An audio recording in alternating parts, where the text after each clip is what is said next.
Hello, we are Geeks Assembled, and we are still doing our horror Halloween themes this month. And today we are talking about a 1990 movie which didn't do very well at the cinema, but has since then become a cult, cult classic, cult following. Written and directed by Clive Barker. We are talking Nightbreed. We'll go around this little group of people here with their opening thoughts. So we'll go to Beef Dad, and welcome back, Beef Dad. Thank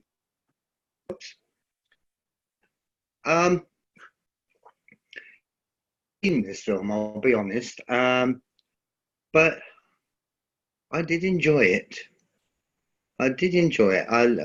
The concept of having basically a city of monsters in a cemetery was just absolutely brilliant. And they seem to be all working together, all these monsters. Yeah, and of course, Craig becomes a monster, and his girlfriend Anne is still sticking with him. And I thought to myself, she's got to be really mad to stick with a monster like that. But it absolutely excellent, and yeah, that it's not just the sort of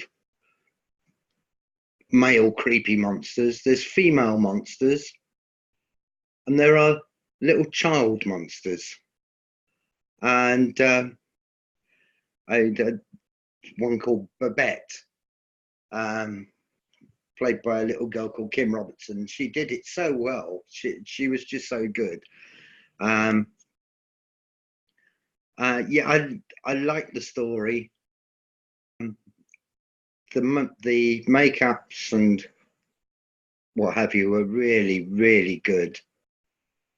And the finale, where the police destroy the place called what is it, Midian, where the cemetery called Midian. And it's not a village; it's just the cemetery. And destroy it, and with fire and what it looks like bombs. It was just extraordinary, Loved it. Well, yeah, he's back, and we've chose a film what he likes this time. Yeah, I know this movie was intended to be a first of a trilogy by Clive Barker, but it never happened because of it wasn't successful at the cinema. Let's go to Brian. My turn. Oh, it's your turn. Nightbreed. What's your thought on Nightbreed? Well, with Nightbreed, I think that this film is I think it's a good, nice, entertaining, a good, decent entertainment, a bit of like a horror film.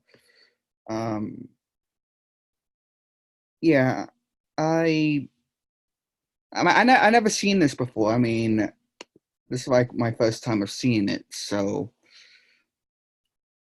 and with my first time of seeing it, I chose to watch the director's cut. Because half the time with director's cuts, I mean, I haven't seen the theatrical version at all. I went directly to the director's cut because most times with director's cuts, it's a bit better than a theatrical version of a release. So I decided to watch the director's cut. And from what I gather, it is a pretty good movie. I absolutely enjoyed what I saw. The special and visual effects for the monsters that were in the film, not pretty much not half bad. I mean, it's a good prosthetics for a for monsters for the film. The story was great. I like the acting and the story within the movie. Craig Sheffer did a great job. I mean, this is I haven't seen too much of him, but I've seen a few things that he has been. I mean, I mostly know him from the TV series One Tree Hill because he was one of the stars that was in that. And unfortunately, his character, something happened to his character in the show. If I won't get into details if anybody wants to start watching it. Um, but um, yeah, I loved him in that. Pretty sure he was in a Hellraiser film. As well, I seen him also in Hellraiser Inferno. Yes, that was the one. I've also seen him in what's it called? Um, a a river runs through. I think that's what it's called. But yeah, other than those films and TV show, that's pretty much I've seen him in. So it was nice to see him in a horror movie other than Hellraiser. Because from what I could gather from what I've seen him, he hasn't really done horror movies except for those two films. So it was nice to see him being actually other than what I've seen him in. Um, but yeah, I just from the first time of watching a movie like this and the movie itself, I absolutely enjoyed. And it from what I gather, it looked like it was gonna be like towards the end and everything. It looked like it was gonna be setting up for multiple films, like you guys said, but unfortunately, it didn't. But I think honestly, I think that it should have, because I think that it would have made um, more great sequels because the movie itself was great. So yeah, I really enjoyed the film. Thank you. I'm sorry you didn't like it, Brian. We'll have to choose a better one next time. Um, only kidding. Very fun. Let's go to Susan and Alex. Okay. Nightbreed was, I guess this is the first time I've seen it. There's two plots going on. There's the monster plot and then there's the serial killer plot. And the serial killer plot tries to blame the serial killing on the monsters, which was just like amazing. Puts on a mask and does this thing and is actually a psychologist. And I always knew that that the psychologists were, going to turn serial killer after a while. That was, that's part of probably, the folklore of being a psychologist. Anyway, Yes, yeah. So about the mask. Before I've actually seen that mask somewhere else. I don't know if it's directly from this film or they just took it from another movie or whatever. or maybe it came out of your imagination there, Brian. I'd be really careful with what you tell your psychologist. No, no, no, no. It looked familiar, so. I see. Yeah, so something like what Lee is wearing.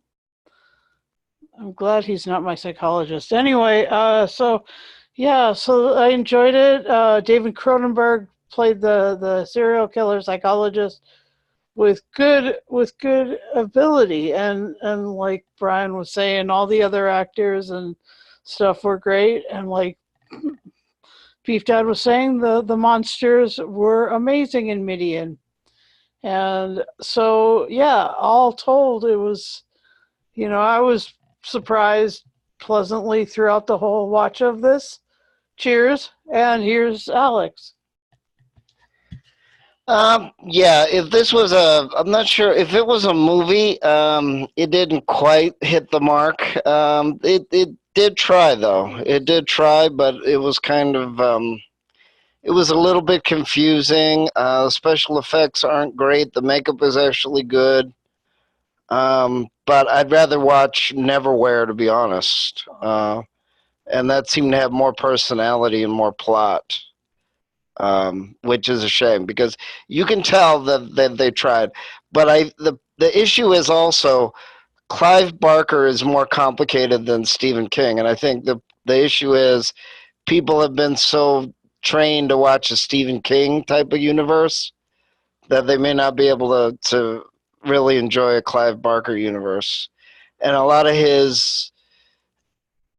the versions that get to TV or to movies seem to really confuse people, which is a shame because he's a good writer too. I mean, I have read a couple of his books. I like him better than King, but again, I don't like reading a lot of horror per se, except for maybe Edgar Allan Poe. But he wasn't directly a horror writer. He was more suspense, like Alfred Hitchcock as well. But yeah, it's a nice try, but it just seems a little jumbled. And then the fact that when you realize that the editing is kind of bad as well, it doesn't exactly help. And I'd rather watch Neverwhere in a way. That made more sense to me, and it was more enjoyable to watch, even though it does start off slow. But again, it just sort of, I like the first part better than the second part, and then I didn't understand why they wanted to put a mini war, and then they didn't explain it clear enough so that when people died or changed or whatever, it just seemed like a confusing mess. So it's a shame because it should have really been a good movie. And just one more little thing before you pull away from us. This is one of the police detectives was played by Hugh Corsi, who was Captain Tanaka in Phantom Menace, Star Wars, and I was sitting there going, where do I know this guy from? Where do I know this guy from? And I was just like, I enjoyed watching him play a cop. He plays a decent cop, and he played a good space captain. So, Hugh Corsi, here's kudos for Hugh Corsi. Well, yeah, I mean, there's a few familiar faces in this. The sheriff is from, was it Hill Street Blues? What's his name? Charles Hayde. But most of this movie was filmed in Panwood in the UK. So most of these were British actors, most of them, not all of them. Ethan, your opening thoughts on Nightbreed? Yeah. As you said, this is by Clive Barker. I absolutely love the guy Clive Barker. I love his books and movies, and my favourite's Hellraiser. That's one of the greatest horror films of all time, the first Hellraiser. But this is the book itself was originally called Cabal. Cabal, I mean, not Cable, Cabal. But yeah, this brought back a lot of memories. When this was announced that we were going to review this, I saw the poster, and this took me back to the early 90s because I remember this being played a few times on TV. But you go into the days, going to show my age here, a place called Blockbuster, where they had all the videos and all the posters, and you see all the horror stuff. And I remember the poster too, and I thought, oh, this looks really good. Yeah, and it is a good story. It's a very interesting one. The fact that they've changed the roles around to like the certain humans being the villains, the monsters are good guys. And you've got Doug Bradley in it, who's the leader, the old one, who's brilliant. It took me a while because I knew he was in it, but I was trying to remember which one he was. But you recognise which one he was, and the one with the lines on his face and the beard. And yeah, everybody's in it really good. Who else did I like in it? I loved the one that takes his face off, the nutcase one. The absolute, like, he's like a rocker nutter, ain't he? He's a Scottish actor called Hugh Ross. That was him. Hugh Ross as a Narcissus, I think his name was in the film. If anybody who listens to Big Finish, Countermeasures, he's the boss in Countermeasures, Hugh Ross. Oh, really? Oh, yes. Oh, I click. Thank you. And you've got the other actors like Craig Sheffer as Aaron Cabal, who's brilliant.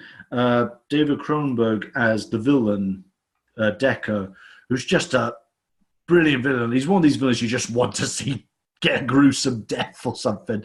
And the mask he wore was actually brilliant, with the zip and the buttons. And I think I know what Brian's thinking of, because I thought the same thing. Are you thinking of a movie called Trick or Treat with the little kid that wears a similar mask? I never saw Trick or Treat. Oh, there's a little kid in it that wears a similar mask, so I thought that might be what you're thinking of. And it looks similar. It's pretty much the same buttons and little stuff. But yeah, great mask. That was a great mask. But yeah, Clive Barker directed this, and you could really see his own style. It's again like Guillermo del Toro, Tim Burton, Stephen King. This guy's got his own style. All the monsters are in it. The designs for them are great. You know, if you've seen Hellraiser, there's some of them that look similar, like the woman that shoots spikes out of her body or hair, whatever it was. It looks like one of the Cenobites. But yeah, and the design of the world was great. Everything from where there's these little fat creatures, ones with big eyes or ones with dreads and stuff, weird sort of dreads. Even the center where it's the big statue, I believe it's called Baphomet, the one at the end who says, "You're now Cabal." That one. The designs are great. This is great. So this really brought back some memories. I love like the evil cop, the sheriff. He's so over the top nuts and evil, ain't he? I love back then when they made them so over the top nuts and bonkers and evil. But yeah, no, they were great. The music was really good. I've got to point out the music because it reminded me of Tim Burton. The sort of The music was done by Danny Elfman. Oh, was it? I must have missed that. I missed it. Yeah, I heard about Beetlejuice, Danny Elfman. Yeah. Yeah. I was right because I genuinely thought, it sounds like Beetlejuice. I must have missed it because I was getting drinked while the credits rolled, jumped in to watch it, and yeah. But yeah. I mean, he did also the the Tim Burton Batman, right? Yep. But yeah, the designs of all the stuff was great. The cemetery and how they are, like, you've got the kid who out in the sunlight turns into that weird sort of dog creature. But in nighttime, she's a normal girl. It was great. They all have different powers, like the naked woman that turns into smoke. That was brilliant. That was great. And the whole finale at the end, that was really well done. That was well done to them for setting that all up.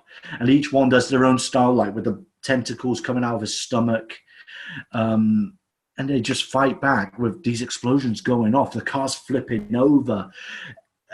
Basically, it turns into hell on earth. It's like they're fighting in hell. That's what I loved about it. It's like they've all ended up in hell and they're duking it out. It was great. But I watched the theatrical one, so I've yet to see the director's cut, where you actually do see the chief cop die.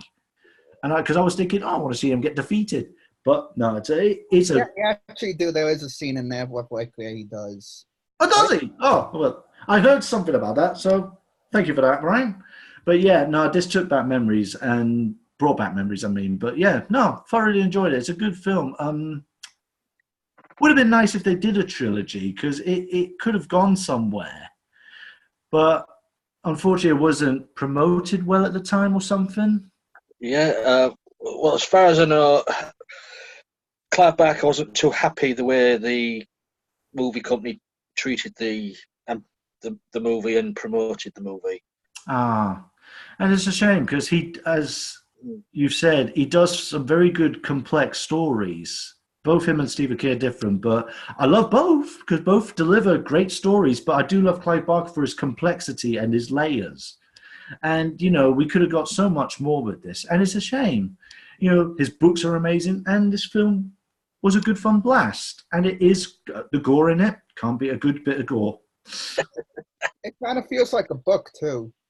Right, Yeah, yeah, it does actually. You could sort of see. I remember reading the book back in the 90s. And, and it was about that thick. yeah, it was. It's an epic. It's an epic. Clive Barker always does write huge books. But they're great. And, Yeah. you know, if you get the chance, this is a great horror 90s flick. It has that feel to it. If you want to go back in time, have a good fun horror movie, this is it. So I enjoyed it. Oh, cool. Yeah, as I said, Clive Barker wasn't too happy with the way the film company treated the movie. Even, you know, he gave in to him. He changed the title. He didn't want to change it. He wanted to still call it Cabal, but they persuaded him to change it. And also, the way it was promoted, he just wasn't happy with it. They tried to promote it just as another slasher movie, and that's not what he wanted. But, you know, it wasn't to be. But at some point, he got hold of the old stuff, what was off the cutting room floor, and as I say, he eventually, so many years later, did a director's cut, which I think he's a bit more happier with. Yeah, I enjoy it. I mean, this brings back memories of me going out on a Saturday or Friday night, having a few drinks with my mates, and this is when they used to do late night showings in the cinema. And this was one of the movies. You know, I was sat there around about midnight watching Nightbreed in the cinema. Yeah, I enjoy it. It's a very good movie. The editing is a bit off here and there. The effects, I think, they're fine. The makeup's brilliant in this. And to get the famous director David Cronenberg to turn his hand to acting to play the villain, I mean, he's brilliant as the psycho, whatever you want to call him, wearing the mask. He does creep you out, but from scene one where he's in it, from the first scene he's in it, you know, you think he's no good. He's bad. But yeah, you had Doug Bradley, Pinhead, in there, as you say, as the leader of the monsters. You also had several of the Cenobites in there as well, without the makeup. There was the guy with the dog. It was a Cenobite. There was a few there, but all in all, I enjoy it. It brought back memories. I mean, and as I said, it should have been a trilogy, because leaving it open ended like that, you know, with Cronenberg on the cross, and you know, that just is an open book for a sequel. Yeah, so it's good to rewatch this one. So we'll go to favourite scenes and things what you didn't like. Let's go back to Beef Dad with his medallion round his neck. I'm only kidding. We know what it is. It's a medallion, man. Over to you, Beef Dad. You're muted, by the way.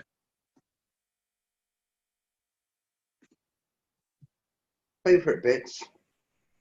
I love the two bits, the two occasions. Laurie rescues Babette. I think that is just so sweet, because even though she's a sort of ghastly little monster on the first one, she rescues her for her mother. That was just so magical, and it made you think, right, well, if these monsters have little children that they're trying to look after, then they're not that monstrous. And of course that happened twice, that on two occasions she rescued. Boone,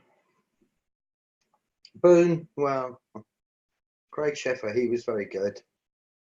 And as you say, David Cronenberg doing the psychiatrist was just so creepy. He was just so bloody creepy. And yeah, every time he was on screen, I thought, yeah. And yeah, what awful thing is going to happen next? And yeah, as far as the favourite scene is concerned, it's got to be the big finale of destroying Midian. That was just absolutely brilliantly done. There was so much happening, and it was just so clever. So that's my favourite bit. And as well as you look at it, the sets were huge. Really, well, they did put some money into the sets. Let's go to Alex and Susan. All right. My favorite moment must have been when when David made it to the Midian and he met all the monsters. I loved meeting all the monsters. That was, I mean, it sort of took him a while to get in and to get social with them, but once he was there, it was really, really cool. And because the monsters were so fun and so amazing, a few of them were really sexy, a few of them were really like scary, and it was just it was good fun meeting the Midianites. And so yeah, and I love the little biblical references throughout that whole thing. That was really sweet and cool and super cool too. So here's Alex. Yeah, like I said, I guess I like that too. Of course, it's not too smart that the patient is believing the doctor too much to believe that he's a serial killer. I like that when the monster said, I know what's what. You're a fool. So, That's a good one. yeah, I mean, but again, I think it's also because of editing as well that a lot of these characters didn't seem too well defined. So I wasn't quite sure what the stakes were. But like I said, if this was the 90s, it was a good attempt. So good. But yeah, they could have, I don't know, maybe they got the wrong director and editor. I'm not sure. Something. No, I like Clive Barker unless he can't direct. But I mean, in terms of the story's all right. It's just the way that they did it. And I think it was confused because it seemed like it wanted to be a TV movie.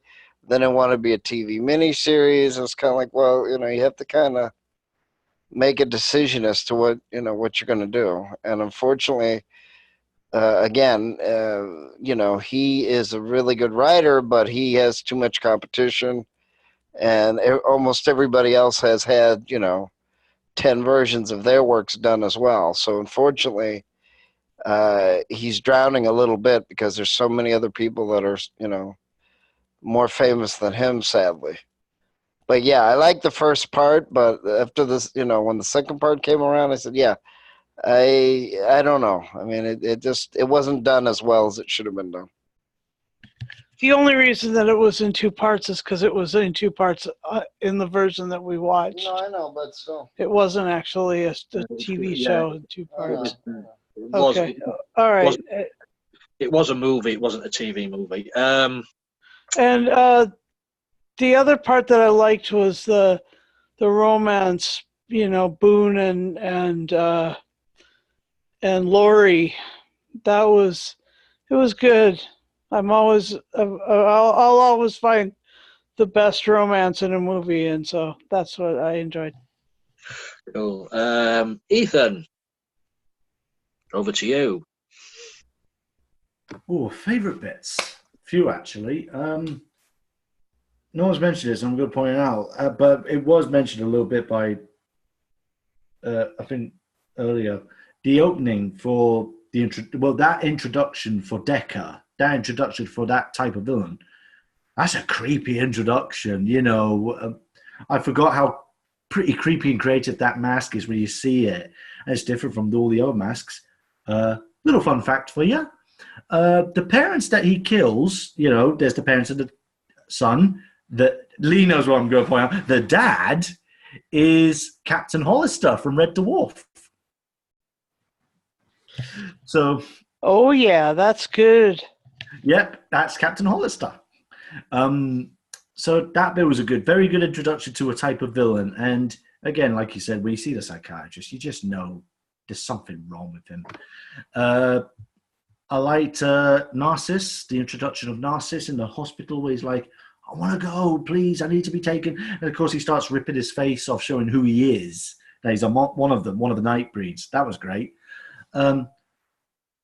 Such a fantastic scene is Laurie going through the Nightbreed world, and you see all those different monsters and all those little knickknacks and neats and naunces and nooks and crannies and just all those bits.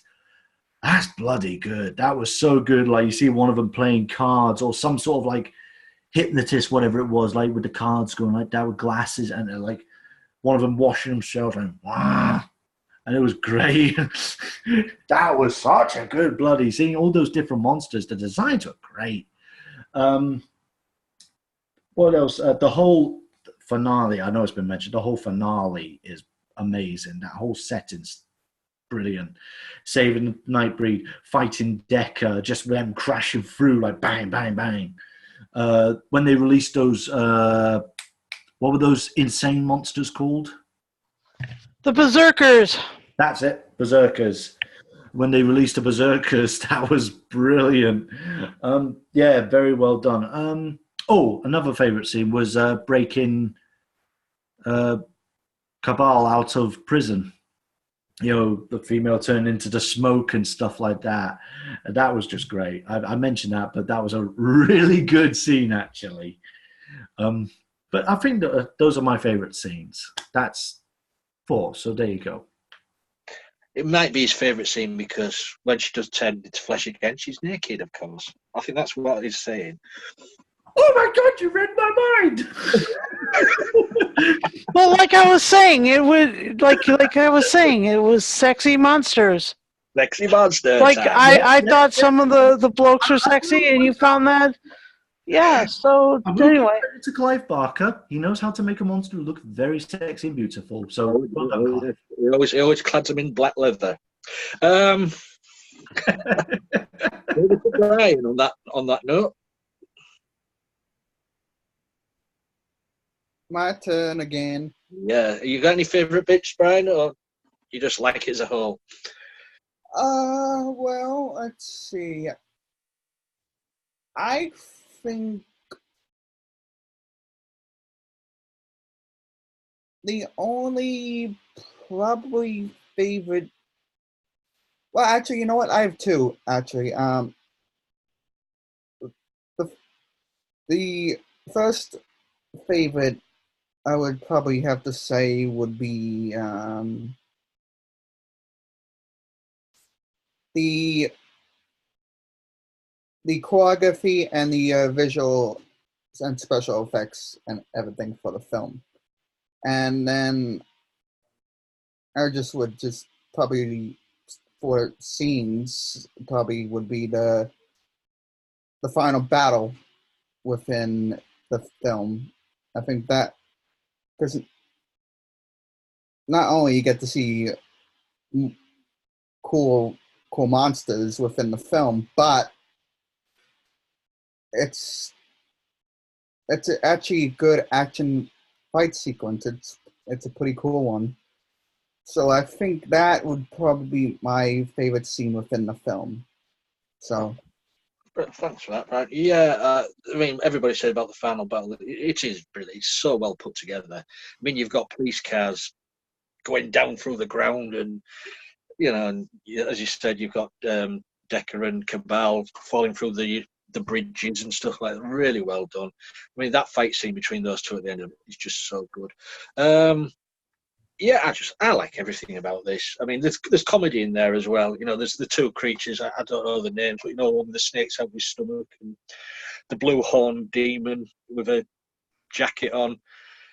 Which one? Yeah, you take the big guy, and I'll take the small one, sucker. But the monsters they have character. I mean, the one with the the dreadlocks, the one who bit Boone to create him. That was a great character. That one. And the one with the moon crescent head. That was a weird shape. You know, all from the imagination of Clive Barker, of course. I mean, if you've ever read his books, you know that's straight from his head. It's just brilliant. As you said, as Alex has said, he's an underrated author. It's always, people always, it's Stephen King. It's Stephen King this, it's Stephen King that. Clive Barker, he's just an awesome writer. But apart from that, yeah, it's a good, enjoyable movie. It does what it says on the tin, and it doesn't disappoint me personally. No, and it was good to rewatch this. So, shall we go to final say and scores now? Sure. Sure. Go on then, Susan and Alex. Oh, all right. All right then, because you're unmarried. Yeah, sorry. I couldn't be bothered, Just don't do it again. You muting see. myself at all. But I wasn't being interrupting too much, was I? So No. okay. Your story didn't wake us up. I enjoyed this. First time I've seen this. I believe I've seen other Clive Barker stuff, but I'm not 110% sure. It was interesting, beautiful, and really good.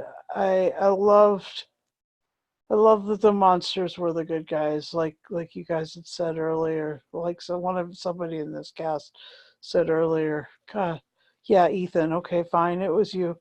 The monsters were the good guys, and so I was like, I enjoyed that part. It was really cool, and it was a really cool movie. So I'll give this movie a 9.5 because it was really cool, and I will watch it again. And I will actually watch it and maybe try and watch some other Clive Barker stuff. And maybe, as Alex has said, I'll start reading the books. But at this point, I'm still going through Terry Pratchett stuff, so that'll have to wait. Here's Alex. Yeah, like I said, I do like him, but I'm trying to remember all the stuff that has been done. But yeah, I mean, I know it's hard to have a commercially successful movie and have most people happy with it, and yeah, it is pretty much Stephen King and the remakes of horror movies that were done right in the 80s to begin with. But yeah, this unfortunately, I don't know if it's the editing or the direction. It went and it didn't quite work. I'm going to give this a 7.5. If the editing and direction had been better, and maybe they did, I also feel that they didn't set it up for the audience well enough. So by the time you go to the end, it's more messy. There doesn't seem to be any stakes really set. There's a few scenes where it is, but I think they should have had it a little bit more defined. And also the humor was a little bit it wasn't as I don't know, it just didn't seem as sharp as it should have been. It had a lot of interesting ideas in a way, but it just didn't seem to clarify it. It didn't seem to set up the stakes for it. And I know that he's a good writer, so that wouldn't have been in the book. So it's just a little bit confusing. So would you rather have reviewed Neverwhere? Yeah, but I've already seen it. I've already reviewed it. I do like it, but I'm just saying that that was a definite TV miniseries. But here it should have been better. Here it should have been more defined. And I understand maybe they didn't want to slow it down, or maybe they considered it too preachy. But it would have maybe made more sense to somebody that wasn't acquainted with the work at all. So I mean, it's tough. It's a tough one because I do like him, and I have certain authors that I go to for horror, and Stephen King isn't one of them. But like I said, my family likes him a lot, and he's not a bad writer, but it's very plot driven. Whereas to me, that's okay once in a while, but unless it's going to be on TV, it should probably be, a book, and it probably should be rich enough that they can do all kinds of versions with it. Whereas with Stephen King, you kind of have the same exact plot, you kind of have the exact same bullies, so he has limitations as well. But Clive Barker, can anybody name me even 3 good versions of Clive Barker stories on TV or movie? Hellraiser. Okay, I was Hellraiser. going to say Hellraiser 1 and 2 are brilliant. Rawhead Rex. That one I don't know. Okay. Check that one out. That's great. Lord of Illusion. I know a lot of people that didn't like the movie version of it. It wasn't a bad movie, but a lot of people didn't like the way it was done, though. That's the one with Scott Bakula, right? Mm-hmm. Yeah. Yeah, so, I mean, it's not bad, but it's not really, really good. Hellraiser was good, but then they started doing 10 billion sequels to it, and it kind of ruined it. I think they're redoing it again. Yeah, they are, yeah. I'll So just stick they, to the they first have, 3 they at have max. one movie version with the girl from Nightmare on Elm Street, Nancy. And I'm like, okay, can we just have like 3 movies that are really good? I don't need like 10 movies that are sort of good. Well, there you go. Right then, so we've had scores of Susan and Alex. Where shall we go now? Go on then, Brian. You're pulling faces. Go on, Brian. Okay, I think I will give this movie a. I think I will give this a. The build-up's killing me. Go on. A 8 out of 10. That's not bad since it's the first time you've seen it. Good score. Okay then, Ethan. Yeah, I really liked it. I remember I really liked the book. I'm going to give this an 8.5, only because there are other Clive Barker stories that I like more than this one. Hellraiser is one of them, as you know, my favourite one.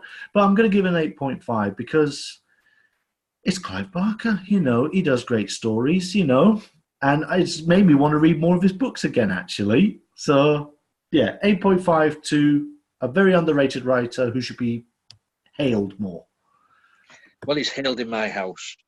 Yeah, it's hailed to me as well. So I put him up top there with. I mean, if you don't remember, do you remember James Herbert?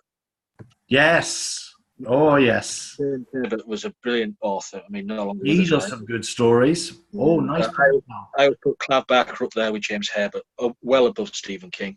Nice point out. Yes. And now we shall move over to Beef Dad.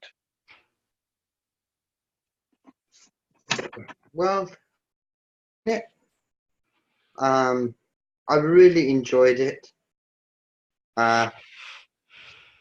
It gets a 9 out of 10 from me because I think it went so well. Good score, good score.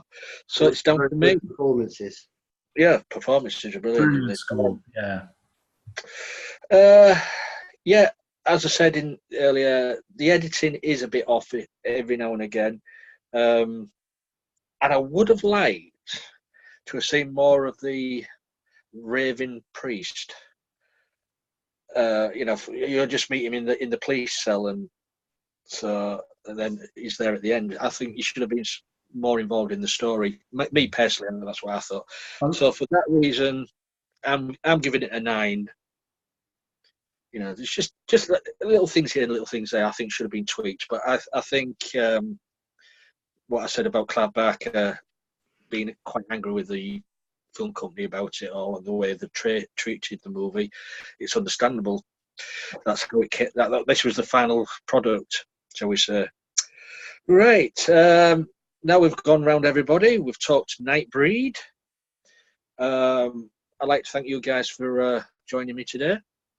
It's always good to see you guys, and it's good to have beef dad back.